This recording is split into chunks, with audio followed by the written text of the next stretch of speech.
La scuola media Lucia Schiavinato di San Donà di Piave ha presentato in una conferenza stampa il progetto Sportivi Tutti, un'iniziativa volta allo sviluppo delle competenze motorie e sportive dei bambini con disabilità. Vediamo il servizio di Eleonora Biral. Anna Maria Babbo è la preside della scuola media Schiavinato.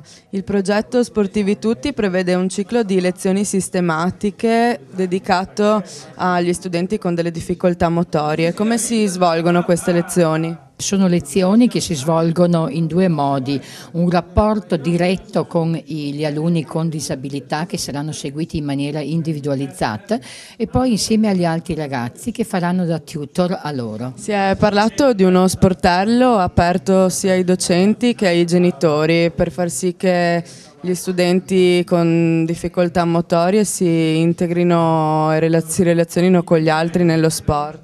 Sì, infatti questa è un'iniziativa, speriamo vada a buon fine, da parte dell'ufficio scolastico settimo di Venezia, l'ufficio interventi educativi e l'ufficio educazione fisica. Infatti con questo sportello si vuole, si spera insomma di dare delle informazioni molto importanti ai docenti, ai genitori per quanto riguarda proprio l'integrazione dei ragazzi diversamente abili, soprattutto attraverso lo sport. Quindi ci sarà sicuramente l'interessamento e la collaborazione del Comitato Italiano Olimpico per quanto riguarda la provincia di Venezia.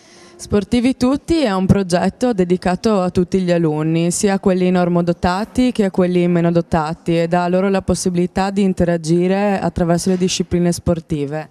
Sì, devo dire che è un straordinario balzo in avanti perché finalmente si tolgono delle barriere non solo fra queste due, ma direi fra i ragazzi, ma anche il concetto di scegliere uno sport piuttosto che un altro in base a caratteristiche che ancora non sono così ben definite.